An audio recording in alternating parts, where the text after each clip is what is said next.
Bakristo bavandimwe, nimuze musangire na Yezu. Dore amasomo tugiye kuzirikanaho kuri wa gatandatu tariki ya 18 Mutarama 2020.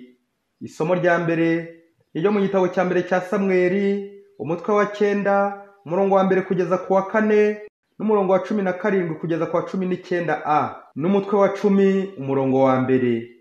Zaburi ni ya 21. Ivanjili ni yanditswe na Mariko, umutwe wa 2, umurongo wa 13 kugeza ku wa 17.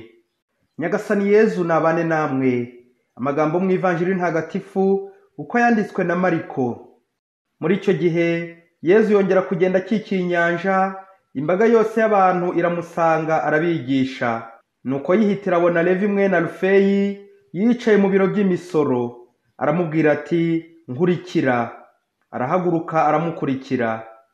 Igihe Yezu yari ari ku meza iwe hamwe n'abigishwa be, haza abasoresha benshi n'abanyabyaha gusangira nabo, kuko bamukurikiraga ari benshi.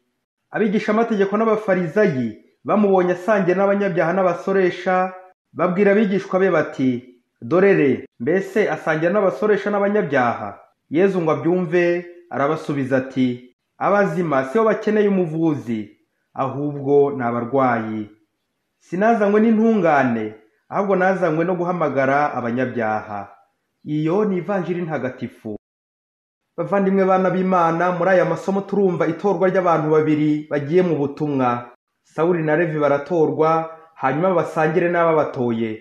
Mu isomo rya mbere, umuhanuzi Samweli abwirijwe n'Imana, arasiga Sawuli amavuta atorerwe kuba umwami wa Isiraheli. Sawuli niwe mwami wa mbere wa Isiraheli, azakurikirwa na Dawudi na Salomoni ndetse n'abandi.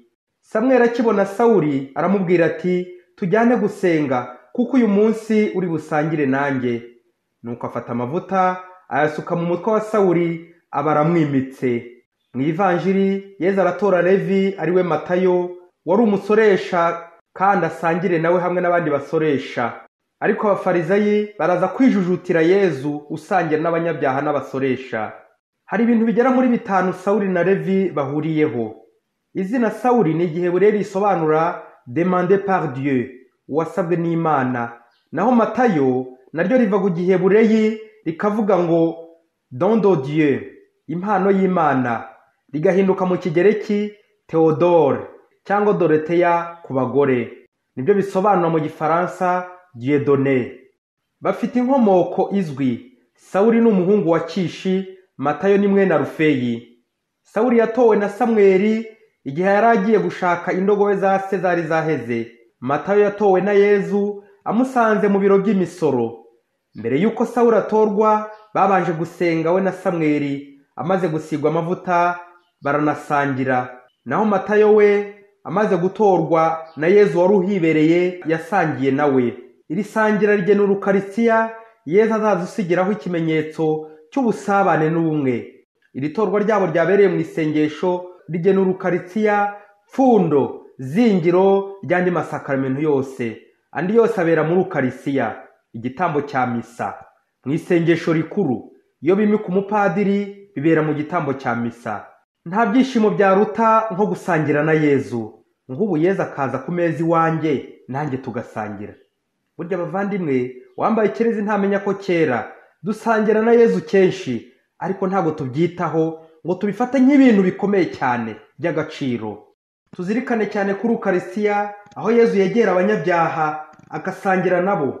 Abafarizayi bo bumva Yezu ngo kubera ko ari Imana ntabwo agomba gusangira n'abanyabyaha, ngo Yezu yakagombye kuba uw'abaherwe, intungane gusa, abantu badacumura.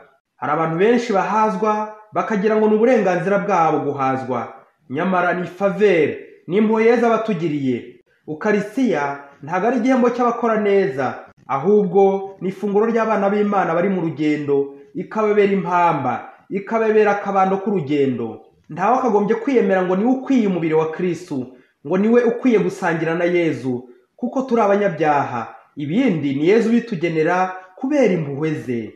Abafarizayo bo muri iki gihe bari bafite ishyari, bumva ko ari bo Yezu yari gutora mbere, kandi akaba ari iwabo yagombaga kurira, ntajye kwandavura mu banyabyaha. Bavandimwe, Yezu ntashakirwa mu byubahiro. Gukorera Yezu ni ukwitangira abandi, abanyantege nke, abarwayi. Nta gukora Yezu ushakamwo ibyubahiro n'amakuzo. Kwa Yezu ntibibayo. Umunsi umwe abasore babiri biganaga mu iseminari nkuru barimo kwitegura guhabwa ubupadiri. Noneho umwe aza kugirira ishyari mugenzi we ngo kubera ko amurusha mu manota yo mu ishuri, ngo ubwo buriya nibahabwa ubupadiri ubona amanota menshi bazahita bamugira padiri mukuru naho undi amwungirize. Uwacu aravuga ati ngiye kwiga bikomeye cyane, nge ndara amajoro, ubundi nzamurushe ejo atazambana padiri mukuru. Bugatangira n'ikindi gikorwa cya sekibi cyo guhisha mugenzi we amakaye, ariko mugenzi we ntiyarazi iyo migambi mibisha y'amashagaga mabi mugenzi we afite. Nuko Uwacu akajya arara yiga ubutaruhuka, ati kandi buriya nkomeje nkajya mbona 100% nanahita mba musenyeri, ndetse nkomeje kuba umuhanga nazaba na papa. Ariko n'ubundi yakwiga wa wundi akarenga kamurusha, bikomeza kumurya mu nda. Yewe agezaho ntiyongera kwikoza na misa n'andi masengesho abandi bajyagamo ngo yige bikomeye mpaka ageze ku ntego yo kuzaba padiri mukuru. Nyuma y'ukwezi kumwe byahise byivanga mu mutwe, arasara, birangira bamwirukanye mu iseminari nkuru. Yewe nanubu aracyashaka amanota ya mbere ngo azabe padiri mukuru. Mbega mufarizayi, mwigisha amategeko, ntugashakire ibyubahiro muri kiliziya ngo wivumbure wivovote ngo hari mugenzi wawe Yezu yagiriye neza. Nta gufuhira Yezu. Yezu ntabwo ari mukeba wacu. Ishimire intsinzi ya mugenzi wawe, ishimire impano za mugenzi wawe, ishimire mugenzi wawe intambwe ateye nziza, ishimire ko nawe Yezu yamugiriye neza akava mu biro by'imisoro n'abakoresha koro agakurikira Yezu, nawe akinjira mu muryango w'abana b'Imana yo kiliziya.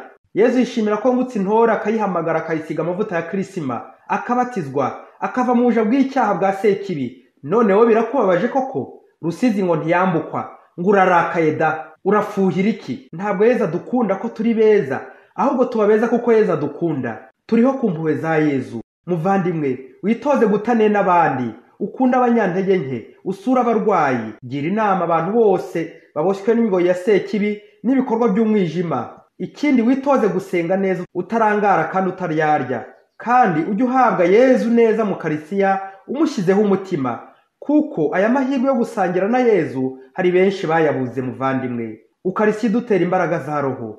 Yezu wadutoye ukatugira abatoni, abakristo, uzakomeza udutungisha Ukarisiya yawe, tubeshweho nawe, tukuyoboke, tugukurikire, tugukorere Mwami usumba bose.